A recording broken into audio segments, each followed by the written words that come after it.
When I got arrested, it was on a prostitution charge. At that time, I was sleeping on a cardboard box in Kensington. My bail was $100. I called my family like, please don't pay my bail. For me, it was like instant death to put me back out on the streets. So I'm talking to their social worker and I'm like, listen, I'm gonna end up right back here very shortly, or I'm gonna die before I can make it to help. Like, put me somewhere. Forward movement is no other options, gang. And we got everything we need to make it. We are so intelligent. We are so creative. And that's the type of mindset I want us to have. I like to think of Why Not Prosper as that bridge from prison to successful living. The women need bank accounts. The women need to get their records cleaned up. A woman needs their mental health to be stable. A woman needs their trauma to be stable. So we make sure the women have all of those needs met. I teach my staff that we're going to love them back to life, all right? We're overcomers. We're resilient. You know, we're fighters. That's my song. Come on. Just get on down, get on down, get on down. I started making bad decisions early on. I was abused as a child. I kept a secret. I didn't tell anyone, thus leading me to drugs and alcohol, then to prison. And so prison was the worst thing, but the best thing, because it was in prison that I found God. It was in prison that I started to look at myself. As I was re-entering society, I ran into barrier after barrier after barrier. I remember losing my kids and going to court to get them back, and I could not. I remember going for funding and they told me I wasn't going to get none. I remember applying to go to school to be licensed, and because of my convictions, they said no. I stayed the course. Most of my life I was a hustler. Most of my life I was just trying to make it happen. And the most profound thing is that I'm still doing those things, but only I'm doing it for good, and I'm doing it for God. God, grant us serenity to accept the things we cannot change, the courage to change the things we can, and the wisdom to know the difference. God's will, not ours, be done. Amen. My life before finding Why Not Prosper was filled with alcohol, drugs, prostitution, many stints of incarceration, just a bunch of chaos. And all that was fueled by the trauma that I had incurred at 12 years old, being sexually molested by my mom's boyfriend. You know, I could never break the cycle of recidivism until 4 years ago. That's because I start doing the work internally, start healing and recognizing, hey, okay, I didn't wake up and say one day I want to be an addict. I didn't wake up and say, oh, I'm going to go get some handcuffs. No, it's trauma, it's mental health. And so now with that information that I'm absorbing, I can pass it on and say, sister, it ain't you. A lot of times women get stuck in a dark place. There's so much rejection and it just piles up. The trauma of it all has them frozen. Once we actually deal with the self-awareness and self-worth, that becomes like a routine. Dr. Webb, are you ready to make a presentation or show up? It starts this awakening of the woman that they would like to be, and the prospering begins.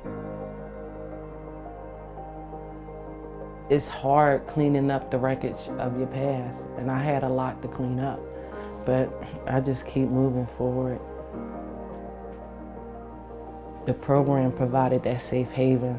I didn't have to think about where I was going to go, what I was going to eat, whether or not I'm going to have my basic necessities met.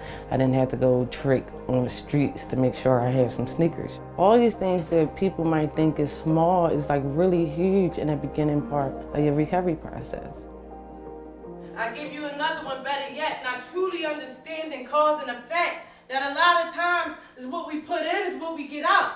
See, you got to know yourself without a shadow of a doubt instead of sitting there trying to figure out what life is all about. Straighten up that crown and walk into your greatness, yet always stay humble and patient, a masterpiece in the making. And remember, life is what you make it. And sometimes we come in here broken. We come in here like, not trusting. So we don't know how to receive love because what we thought was love was really injuring us. It wasn't until, I don't know, a light bulb clicked for me my second year into being here. And it was also Reverend Michelle seeing something in me that I couldn't see in myself.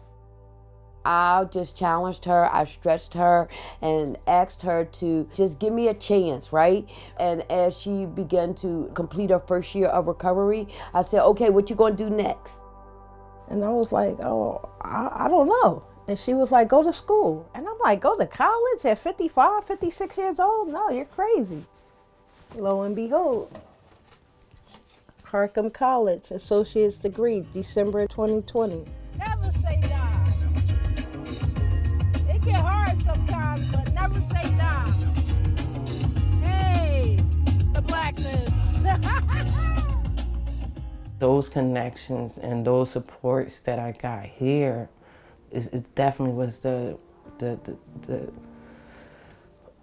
saving grace of who I am today. Y'all want some soup? We got some soup left. April. Yes, ma'am. From the start of coming here, I've always had that spirit of giving and wanting to reach back.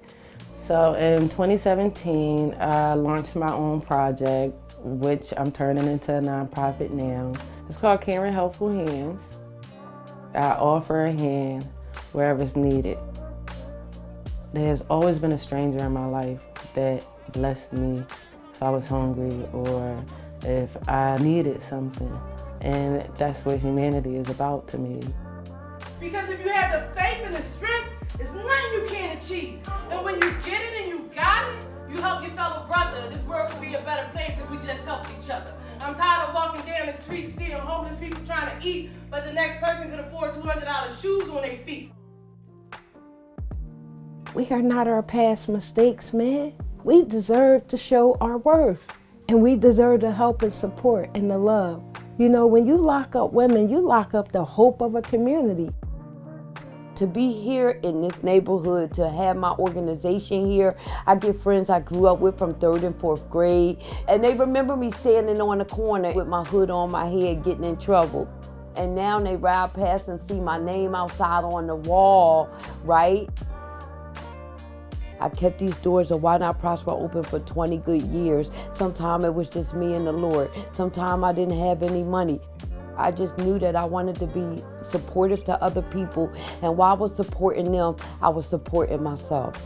Heavenly Father, we thank you. I see the ladies come in broken, bent over, hopeless, helpless, and be able to see them rise up keeps me on the front line, keeps me encouraged, keeps me wanting to keep the doors open for those ones that may need it in the future.